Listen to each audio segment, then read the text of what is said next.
Thank you so much, Mr. Yazdanfar, for joining me on the Sami Parvez show. It is a great pleasure to have you here.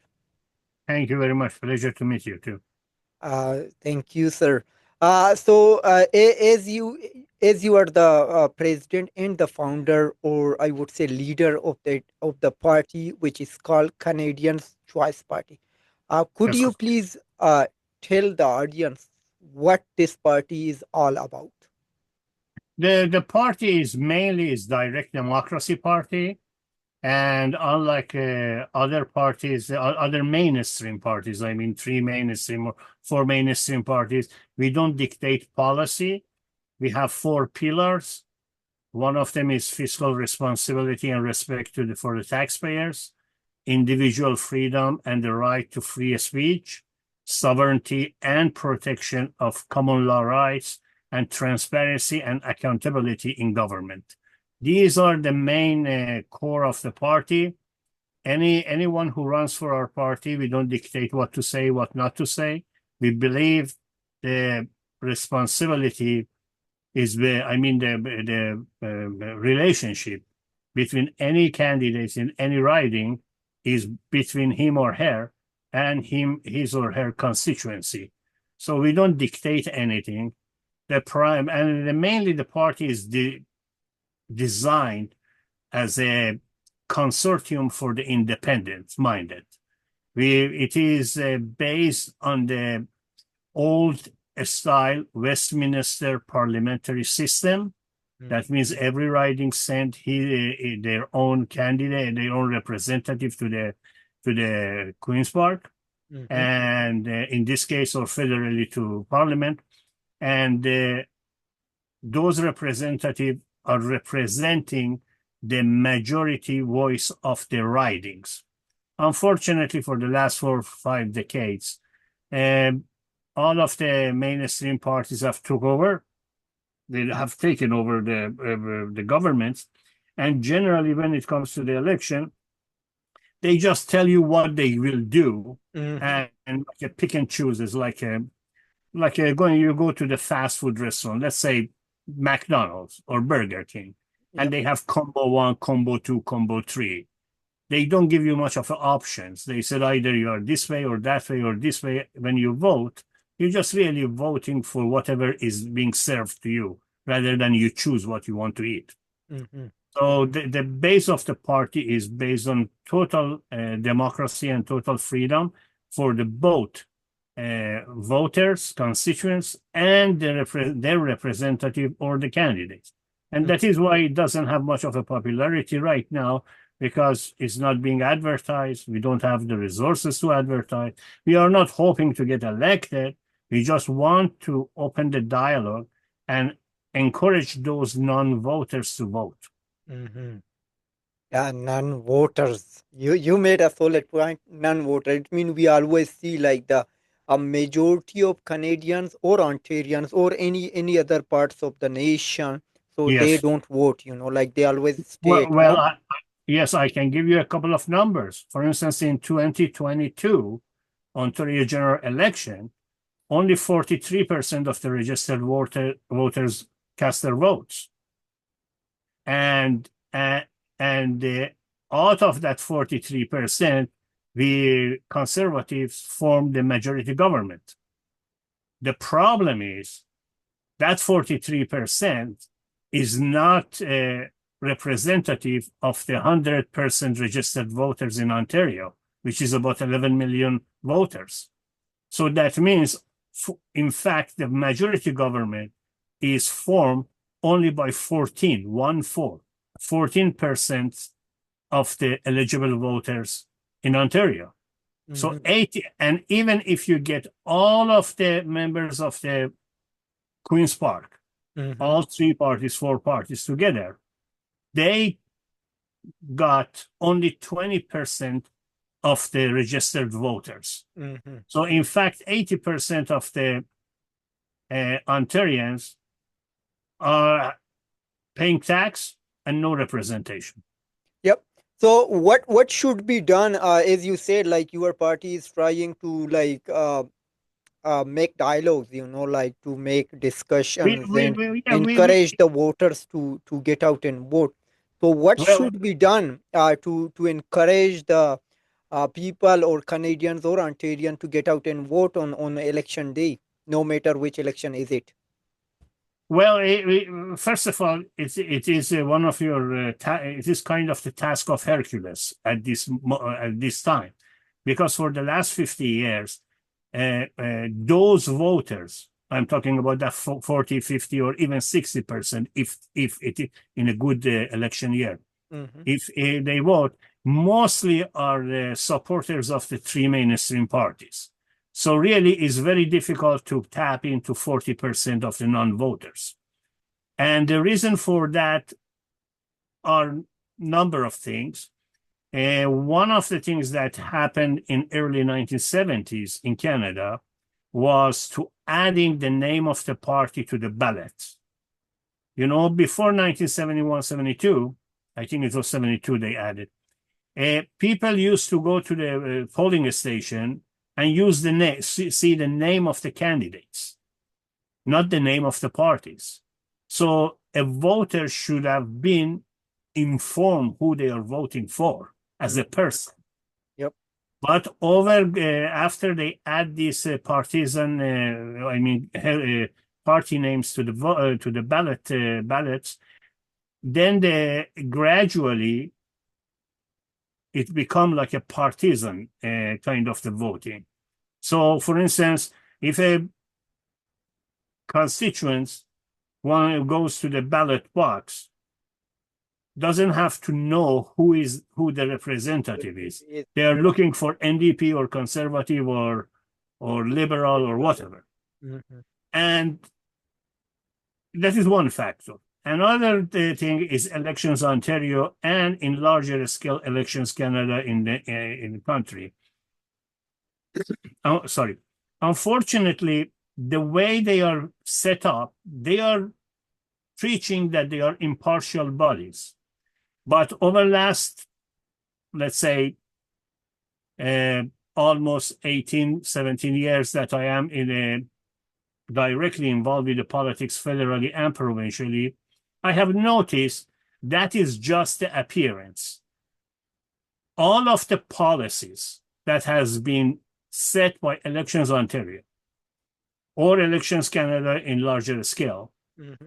is kind of I'm not going to accuse them. It is what I have felt, what I have seen.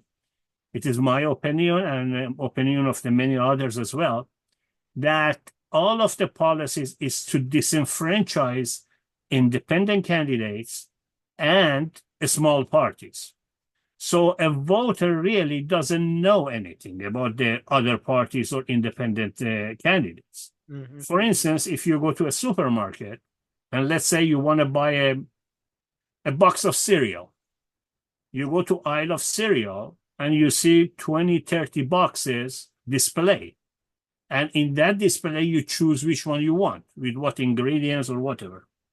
But when it comes to the election time, Elections Ontario does not inform people that there are a number of the other parties in let's say, in the province of Ontario or in larger scale federally in Canada. And the voter, unless the voter himself or herself go and find it out.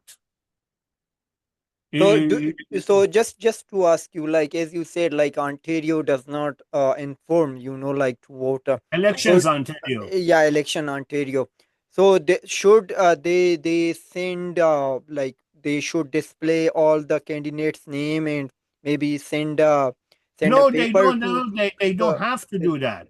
In fact, I had number of the discussions a few years back. I'm talking about between 2011 and 2017 with Mhm. the Chief Electoral Officer of Ontario, and I suggested when you send that registration card to the mailbox for voting, just add a line.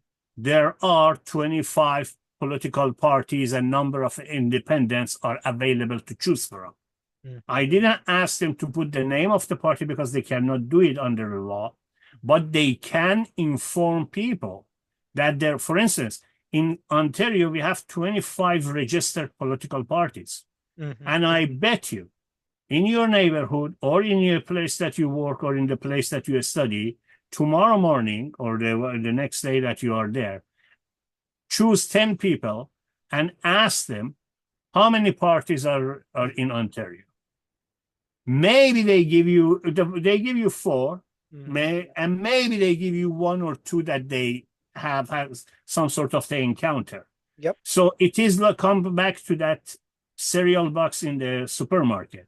Mm-hmm. If the elections Ontario, I mean purposely, not purposely by person, by purposely by policy, hides certain boxes of the cereal in the back shelf. Mm-hmm. And when you walk on that aisle, you just see the boxes that they want to sell. Mm-hmm. Yep. The third important factor is bias of the mainstream media. Mm-hmm. Mainstream media, from the beginning of every election, you read the paper, you never hear, see, written or otherwise in the news that they mention anything about the other registered political party or the independent candidates. Always they display the faces of the leaders of the mainstream parties. Mm-hmm. They always talk about what they said. So a voter's Leary doesn't have any clue that someone like me sitting there and could, I'm not saying will, but could Yep. be some sort of the change or beneficial to their issues in their right. Yep. Yeah, I was about to ask you, like, when you raised that point, like, if you ask some people, like, how many parties are there who cannot name it, and I wanted to ask you, like, is like this mainstream media play a role. You already answered my question, like, it, as I always say, like this, like, mainstream media is playing a critical role. They always highlight to major party, but they never give a damn about a smaller party, like your party, or other small party. But we also see, like, there is these big tent parties also have the advantages of huge funding or supporter, but you don't get. Do you think the threshold, like, I think uh, like the limit is like 3,000 or something, like, like a person can donate. So do you think this should be lower, and also how much a candidate or a party can spend in one campaign? So. Well, there is two parts to that question that you raised. One is the subsidies. In Ontario, major parties, they receive millions of dollars every year Mhm. from taxpayers Yep. as a subsidy. That means, for instance, if Conservative Party gain 2 million votes, at the end of each year, till next election, get 2, 3, 4 million. I don't remember what was the Yep. exact number. And Liberal Party the same. A small party gets 500, 300, 1,000, 2,000 votes, get nothing. So first of all, why a taxpayer should finance the private party or mainstream parties? One thing. Second thing, when it comes to the donation limit, that is not much. That it doesn't have much of an impact really. But what has impact is the amount of the expenditure that is being allowed for every candidate, every constituency association, and every party separately spent in a specific riding during the election. Mhm. For instance, if I run in the Beaches East York, they sent me the number, but I think it's about $90,000 or $100,000. Okay, $100,000. Of course, it is impossible for a person like me to come up with even $1,000, let alone 100,000. Mhm. And on top of that, let's say if a candidate is from Liberal Party, not only gets 100,000, the constituency association that he is linked to, which is East York, is allowed to spend certain amount of the money under the finance of the Constituency Association. On top of that, the party by itself is allowed to say. So for a candidate, a good candidate they want to really elect in from a one particular party, probably they end up spending $200,000-300,000 for that one candidate. Mhm. So when you look at that kind of a number, one would wonder what what is the role of the money and the democracy? Because Yeah. if you have money and you can buy vote, Mhm. practically, not necessarily give money to the voters, but bombard them with the news and with the flyers Yep. and with the contacts and with the people. What is that? Giving you false promises. Mhm. Of course, you get elected, and as soon as you get elected, you don't hear from them for 4 years. Yeah, I agree with you, sir. With that, and also like agree why like taxpayers are paying back to like these private parties, but they made the rules.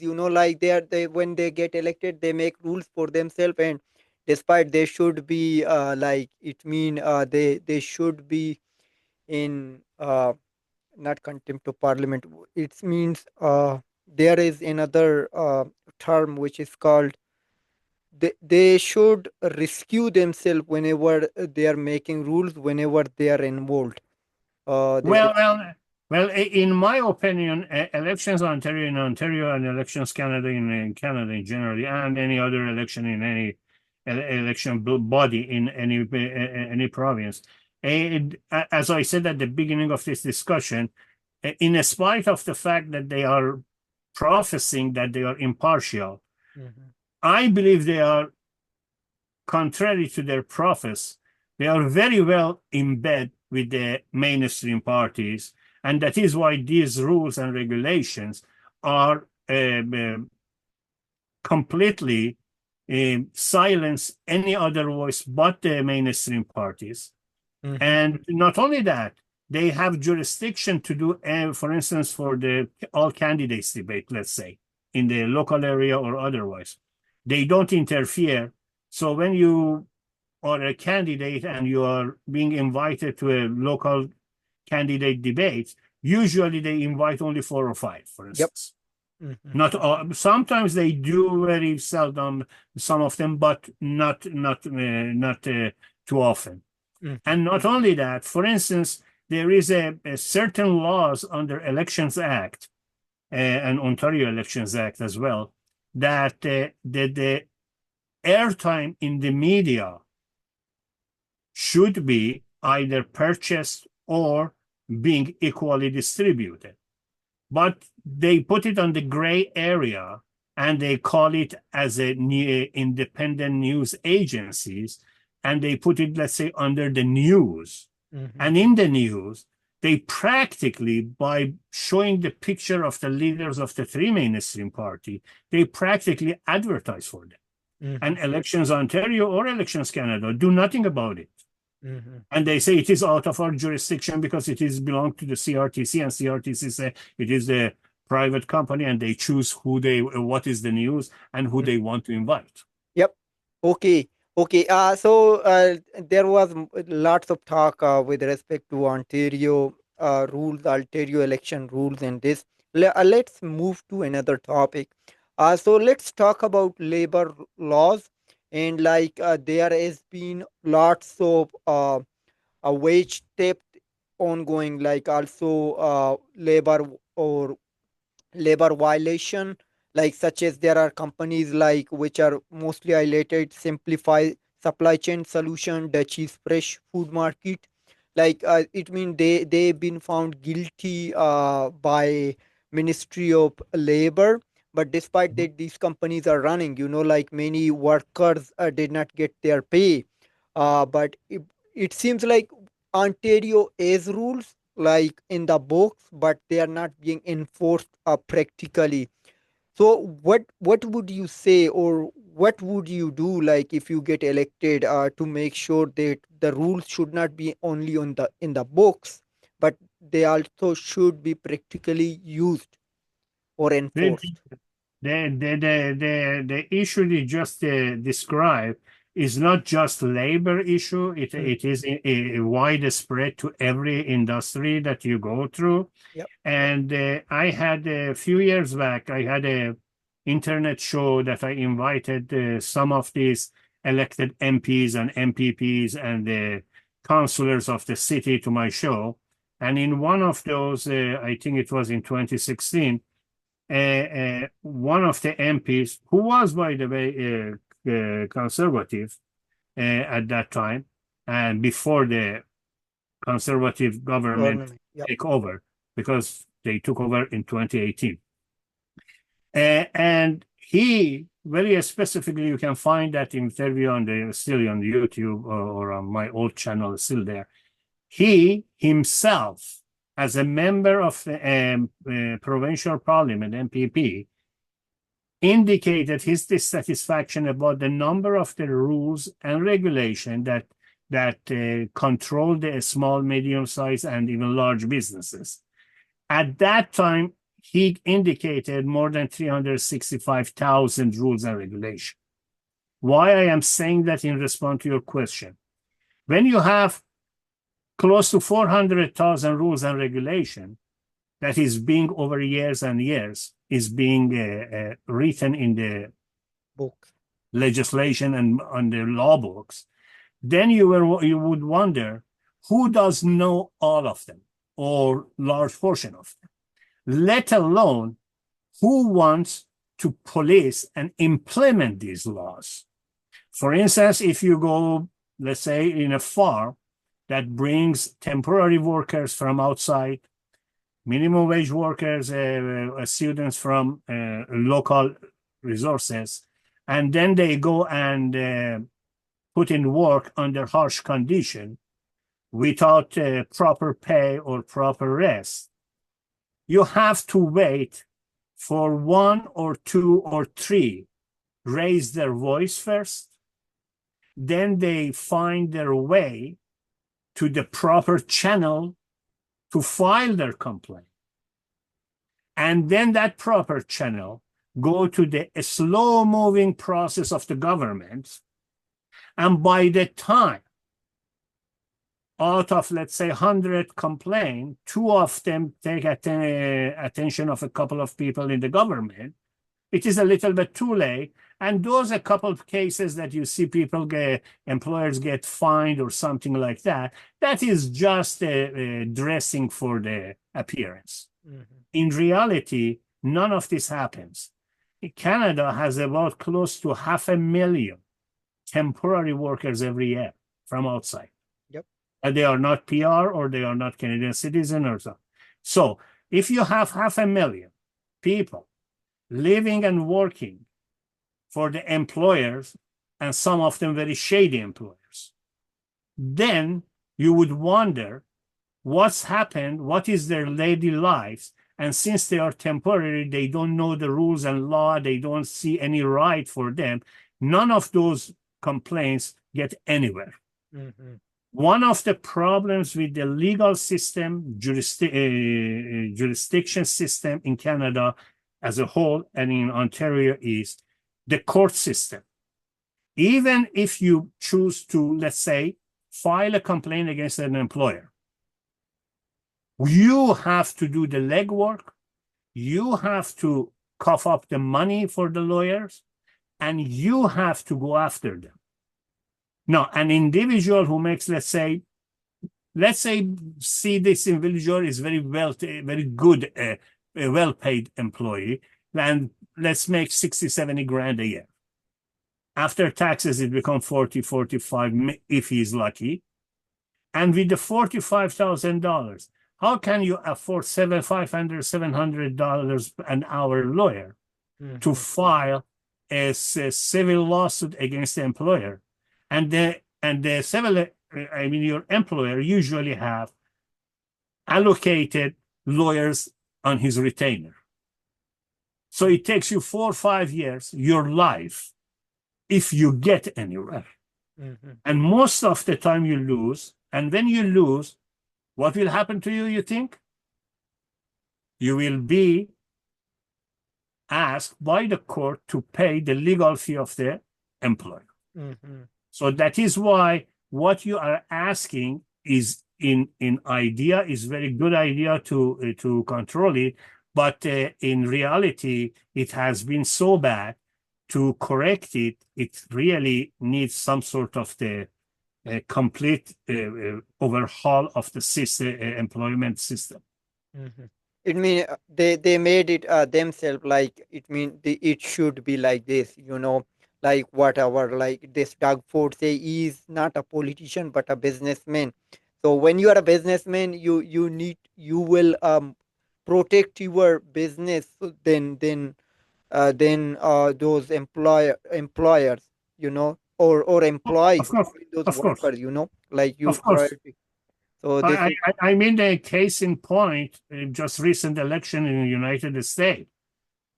Donald Trump was elected, and if you look at most of the coverage that has been done from him during last, what is that? It's not even a month yet, 3 weeks. You Hmm. see Elon Musk behind him. Yep.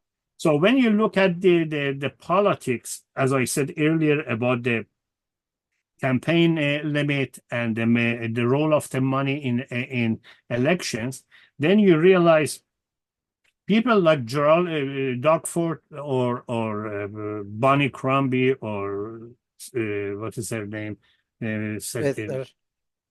I'm sorry. I think it's stressor, like Yes, maybe. yes, yes, yeah. I'm not. Pardon me if I am pronouncing her right.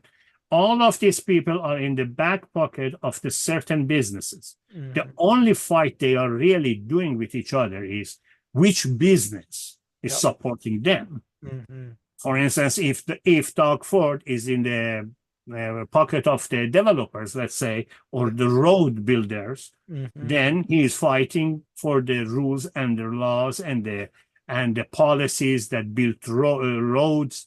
Or, for instance, he come up with the idea of putting the tunnel under the highway. What is that?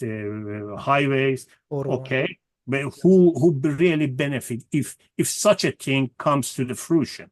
If such a thing comes to the fruition, only two, three, four, five major developers reap the benefit. If NDP is talking about healthcare and this and that and hospital and nurses and this, then you're looking at the pharmaceutical company. You are looking at the medical establishment.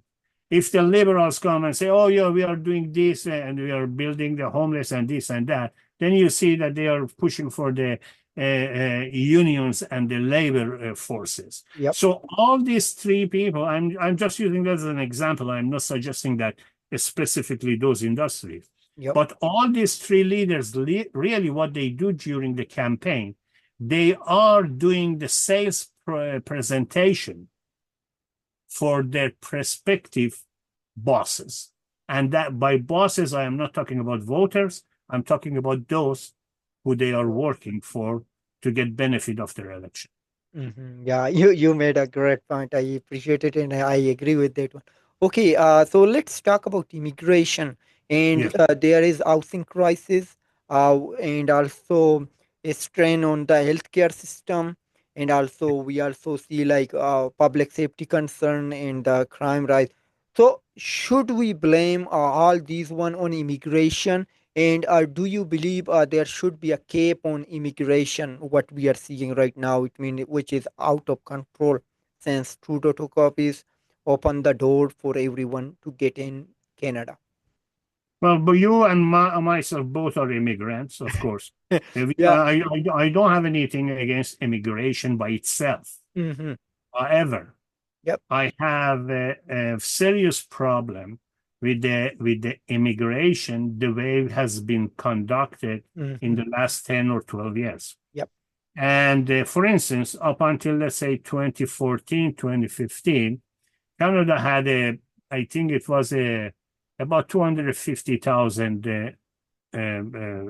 cap on the number of the actual Yep. immigration policy, And now is about 385,000 after reduction. Before that, last year was about close to for 500,000. And that these are not included labor force that I spoke about. Yep. That is beside that. If you include that, it will be about 1 million. Now, why I am saying I have a problem with the process.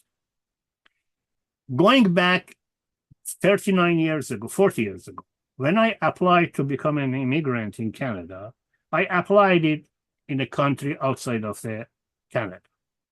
I went through the application, I went through the process, I went through the consulate, the Canadian consulate. Canadian consulate sent me to the medical test, to their own doctors, not my own doctor or anyone else. I went through that, and it took me about a year, almost 11 months, for me to get landed immigrant before I managed to get ticket to come to Canada. Now, going back just last few years, every single international political crisis that has happened, the government of Canada, because you have to understand, immigration is a federal issue, but it's being downloaded to because they have to live somewhere, to the province and the cities. Every single crisis that has happened in the world in the last 10 years has given or being used as an excuse by the federal government, mainly liberals, and previously to some extent very little by the conservative, to just bring bunch of their people without any vetting, without any examination. And it was very interesting for me at the time of the so-called pandemic and COVID, that they said you have to stay away 6 feet away from your brother or sister. They send the airplane, let's say, to Syria or to Ukraine, and bring thousands of the people without any examination if they are being vaccinated, not vaccinated, they are vetted, they are healthy, they are not healthy. So the ramification of these poor decisions to bring these people here is, as you mentioned, they need to live somewhere. There is not enough housing. Yep. If they send them to the hotels, then they have to use public resources and tax resources to high cost of the hotels and the shelters, and then they have to increase the tax to the citizens, and then it has like a domino effect, goes to the shopping and everything else. Then these people come here without any medical examination. Many of them could get sick, not because they were sick, but because of the change of environment, or they had some precondition before they arrive here. So they go to the hospital. So the hospital waiting time, if it was 5 hours, now become 15 hours. Yep. And then the issue of the crime, of course. What happened with the crime? Some of these people, again, are not vetted. They cannot find a job either by obligation or by just feeding themselves, or by nature they are criminal. We don't know what is the percentage. So they get in the life of the crime. And when it gets to the life of the crime, again, what's happened? The policing resources goes to the effect. So the citizens, taxpayers, lose certain amount of the daily protection. Then these people have to go in the front of the justice, your court system being down. So if tomorrow, if you have a problem with your neighbor, or for whatever reason, civil or otherwise, then you have to go to the line of the court for 3-4 years, because the courts are being what is that? Yeah, they are being used for other reason. Then your jail system will be overcrowded. Then you have the government comes in, instead of trying to find another way to resolve the problem, they start building jails. Again, they ask you for your tax money. And then you go to the social impact of that, like a drug addiction, abuse, domestic abuse, and all other things that is being really, what is that, to some extent by the people, of course, not being reported. Mm-hmm. So in short, I am against of the. I believe that they have to put a halt in immigration at least for 5 years, at least for 5 years. Deal with whatever issue they already have in hand, because there are tens and tens of thousands of the people still waiting to see what is their status here. Are they PR, either immigrant, either asylum, either they are citizen? This thing has to be resolved. It's like you go to a house, let's say you buy a house, and the previous tenant left all of his stuff there. You have to spend time to clean it up first Mm-hmm. before you move in and bring your stuff in. Yep. That is my opinion. Again, some people could disagree. Mm-hmm. Yeah, no, I fully agree. You gave a great example and lots of thought about it. But I just need to ask you, friendly, this question. So you lived in Canada over 40 years. Have you experienced such thing like what is happening right now in your all 40 years? What you mean? Like in terms of immigration, the crime rate, or the housing Well, prices. first of all, I read news. I go to I have some issues, let's say, with the court. I see the delays. I go to the hospital a number of the times, and I see the difference between 20 years ago when I went to the hospital and now I am going to the hospital.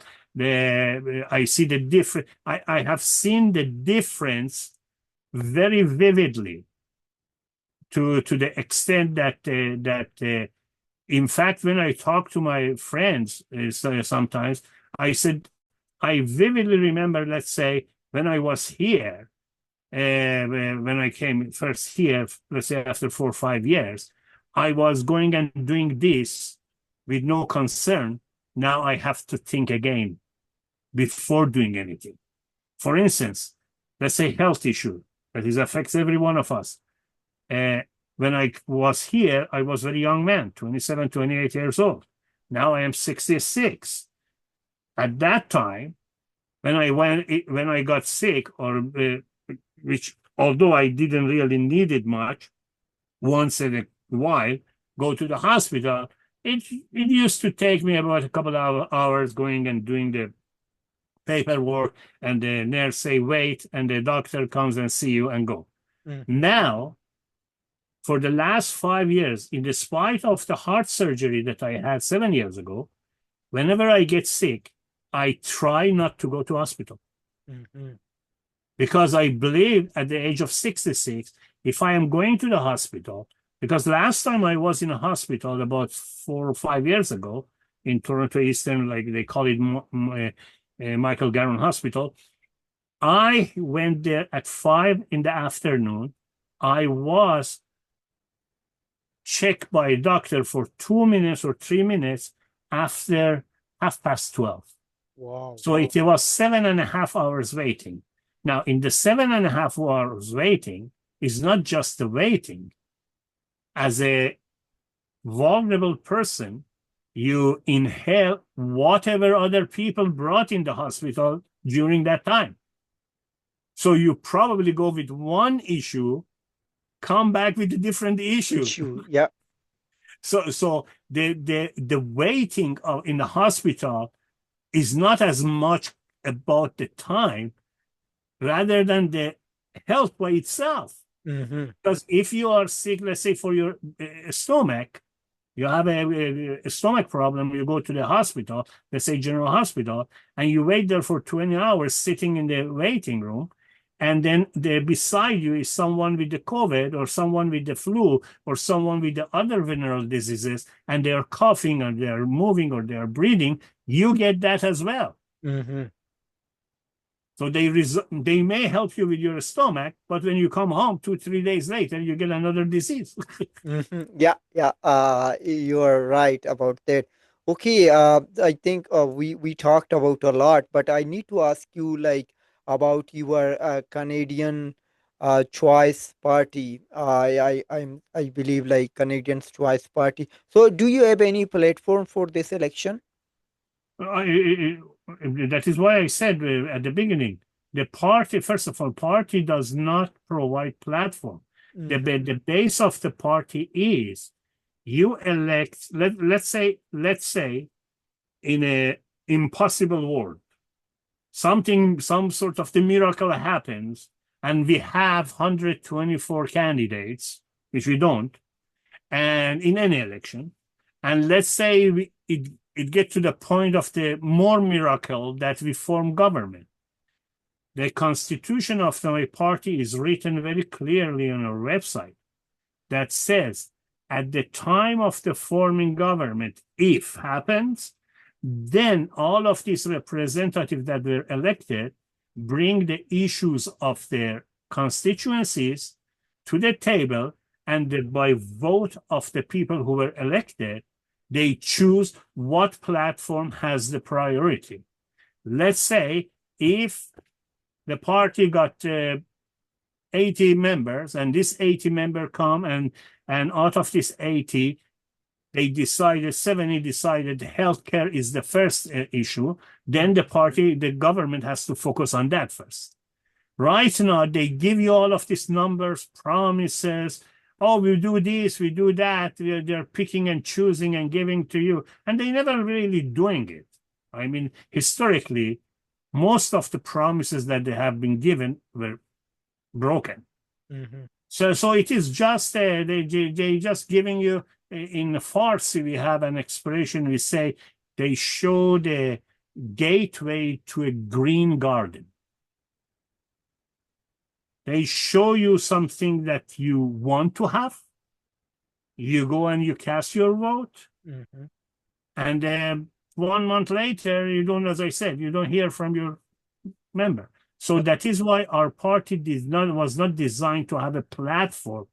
It designed to create a platform based on the requests and demands and needs of the constituents. mm-hmm. Okay. And could you please, if you want to, you can answer this question. Could you please describe how many like volunteer or supporter your party is? But our party does not have membership. We don't believe in the collecting $10 a month a year or $15 a year like a liberal. And then at the time of the leadership, these people come and being bought by the one leader rather than, as I said, our party is based on the consortium of the independents. There is no membership. Only members are those who put their face on the ballot. Mm-hmm, In this particular election, it was a very short election. In the past, we had 5, we had sometimes 3, we had sometimes 4. In this particular one, it was short election, very fast in winter time. We have only 2 to just remain the registration of the party with elections on to. mm-hmm. Well, I am the one, and another gentleman is running on the Etobicoke Center. Okay. Yep, I can see that one. And so, do you see any future of your party?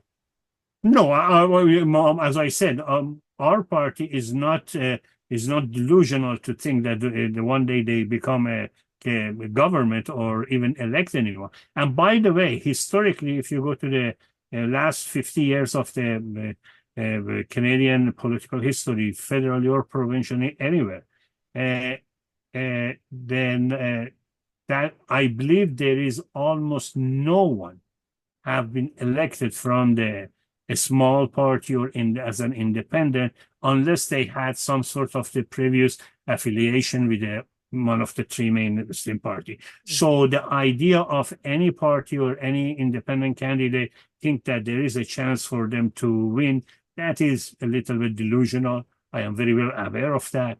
But the foundation of this party is opening the dialogue, addressing the issues during the elections, and hopefully, someone in the future, probably long after my death, find out there is a way to go back to the old Westminster parliamentary system and remove the name of the parties from the ballot.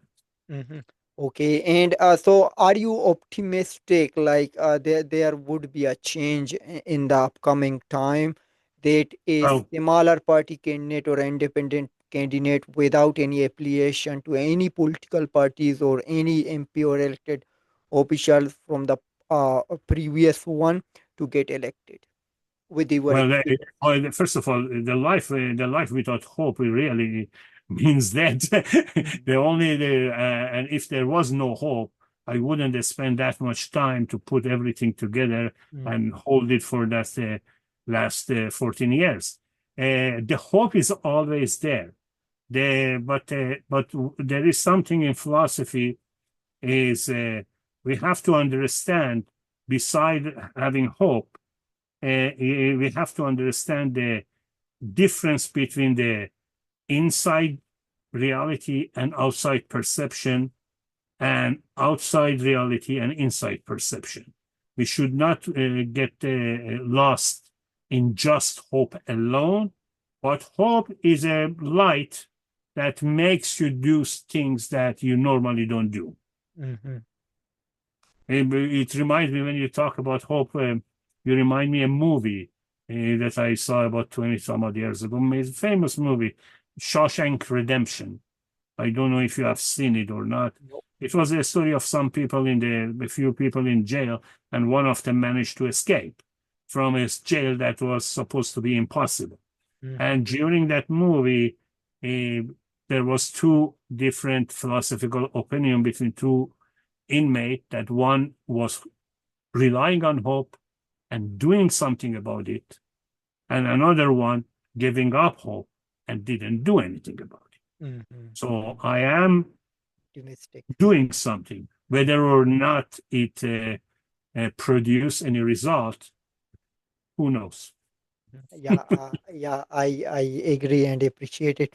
Okay, Baman, thank you once again. But I always ask to any political candidates who appear on the Sami Parvez show, I ask them this question. Maybe you don't like it.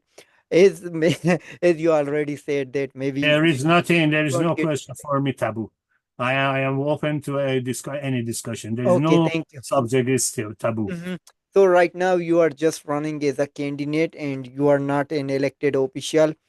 So you are more approachable, and it means it is more easier to get you on the Sami Parvez show. If you get elected one day, so can you please comment if you get elected, you would appear on the Sami Parvez show or giving to Of interview to course, of independent course, journalists? of course. As a matter of fact, I am the best person to answer you because I had internet show between 2014 and 2016. The first one was Independent Nation show. Another one was Voters Echo show.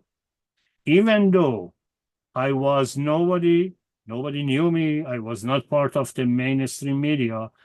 By just hard work, I managed to invite and have physically members of the federal government, members of the provincial government, and members of the municipal, as well as all other candidates that they were unknown to other people in my shows. Mhm. So I am part of the suffering population, and therefore, no, I am not.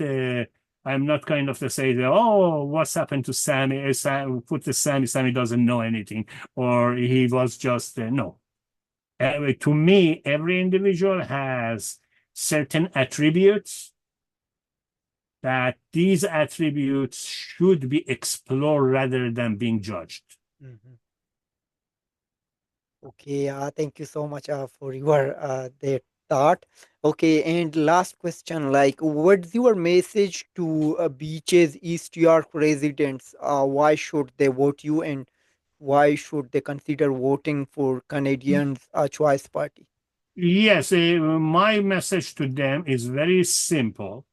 That I don't want. I want to encourage them to. I'm sorry. I want to encourage them to. I'm not encouraging them to vote for me because it is their choice, but I'm encouraging them not to vote for the three mainstream party. Mhm. Whoever else they choose, there is other 22 choices available. So if they and my suggestion, if they want to listen, if they listen to you, or if they get this message, my website or you or anyone, any other medium, is as follow.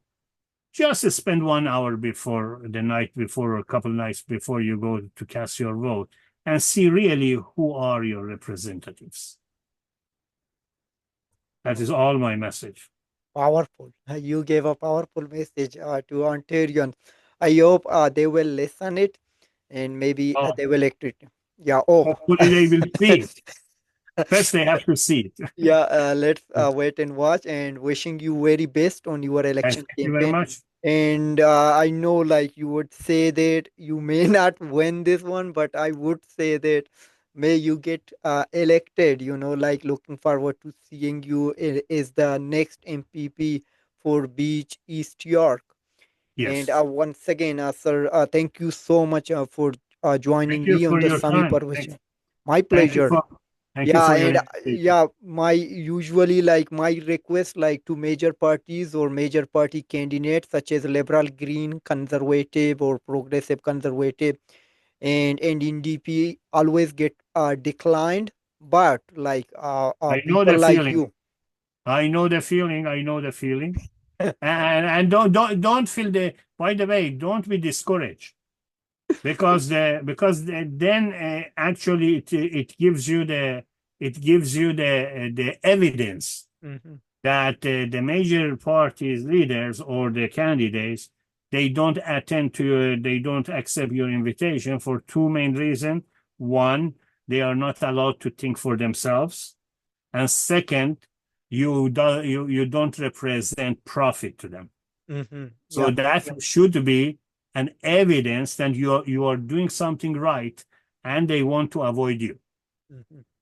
Yeah, yeah, I'm not discouraged. Like people like you, when you are appearing and appreciating my work, what I'm doing, like I always get encouraged. And I already told them, like I posted on social media, like as I at the beginning of this election, I said that I'm not going to invite you. You particularly, I mentioned liberal, green, NDP, and progressive conservative. That yeah, we are open to any independent candidate and similar party like yours.